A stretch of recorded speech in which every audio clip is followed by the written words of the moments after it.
വയനാട് നൂൽപ്പുഴ നായ്ക്കട്ടിയിൽ വീടുകൾ കുത്തി തുറന്ന് മോഷണം. ആളില്ലാത്ത വീട്ടിൽ നിന്ന് 3 പവൻ സ്വർണവും 20,000 രൂപയും നഷ്ടപ്പെട്ടു. 4 വീടുകളിൽ മോഷണ ശ്രമവും നടന്നു. വീടുകളുടെ പുറകിലെ വാതിൽ പൊളിച്ചാണ് മോഷ്ടാവ് അകത്ത് കടന്നത്. മോഷ്ടാവ് എന്ന് സംശയിക്കുന്ന ആളുടെ CCTV ദൃശ്യം പുറത്തു വന്നിട്ടുണ്ട്.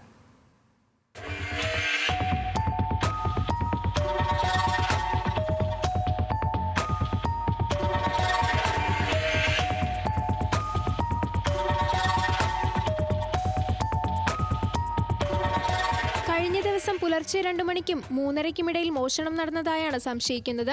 നായ്ക്കട്ടി ടൗണിനോട് ചേർന്ന 5 വീടുകളിലാണ് മോഷണം നടന്നത്. നായ്ക്കട്ടി നെടുങ്കണ്ടംപാറയിൽ ഉസ്മാൻ, കൊടുന്നോട്ടിൽ അബു, ആലങ്കണ്ടിയിൽ അബൂബക്കർ, എളവന നാസർ, ആയിഷ എന്നിവരുടെ വീടുകളിലാണ് മോഷണം നടന്നത്. ഉസ്മാന്റെ വീട്ടിൽ സൂക്ഷിച്ചിരുന്ന 3 പവൻ സ്വർണവും 20,000 രൂപയും അപഹരിക്കപ്പെട്ടു.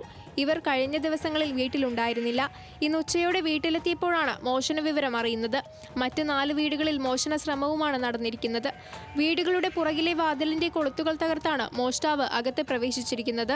സംഭവം എന്ന് പറഞ്ഞാല് ഒരു രാത്രി 2:45 മണിക്ക് മക്കളൊന്ന് വിളിച്ചു തന്നെ. എന്ന് വെച്ചാൽ അപ്പുറത്തെ വീട്ടിൽ റഫീഖലിൻ്റെ വീട്ടിൽ എന്ന് പറഞ്ഞാൽ നമ്മൾ ബന്ധപ്പെട്ട ആൾക്കാരാണ്. അവരെ വീട്ടിൽ കള്ള കയറിയാണ് വിളിച്ചത്. അപ്പോൾ അവരങ്ങോട്ട് പോയി. ഞാനിവിടെ വായിലടച്ച് ഇരുന്ന സമയത്ത് കുറച്ച് കഴിഞ്ഞാൽ അവരെ 3-3 മണിയാകുമ്പോൾ വിളിച്ചപ്പോൾ പോലീസ് ഇവരെ കാത്ത് നിൽക്കാൻ 2 ആൾക്കാർ പിടിച്ചിട്ടുണ്ട്. അപ്പോൾ അവരെ കിട്ടിക്കഴിഞ്ഞാൽ നമുക്കൊന്ന് അന്വേഷിക്കണം എന്നിട്ട് നിൽക്കുന്ന സമയത്ത് ഞാൻ അടുക്കളൻ്റെ ഭാഗത്തേക്ക് ഒന്ന് വെള്ളം കുടിക്കാൻ വേണ്ടി പോകുന്ന സമയത്ത് വായിലൊക്കെ തുറന്നു കിടക്കുന്നതാണ്. 3 വാതിലും തുറന്നു കിടക്കുന്നത്.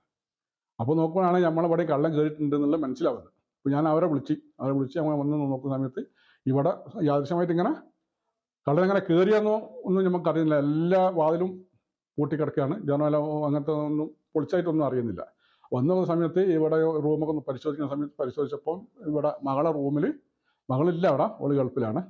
പക്ഷേ ഇവിടെ റൂം ഓളെ ആൽമാരിനൊക്കെ പൊളിച്ച് കിടക്കുകയാണ്. സുൽത്താൻ ബത്തേരി പോലീസ് സ്ഥലത്തെത്തി കേസെടുത്ത് അന്വേഷണം ആരംഭിച്ചു. പ്രദേശത്ത് രാത്രികാലങ്ങളിൽ പോലീസ് പട്രോളിംഗ് ശക്തമാക്കണമെന്നാണ് നാട്ടുകാരുടെ ആവശ്യം. കഴിഞ്ഞ ദിവസം കല്ലൂരിലെ ഒരു വീട്ടിലും മോഷണം നടന്നിരുന്നു. ന്യൂസ് മലയാളം, വയനാട്.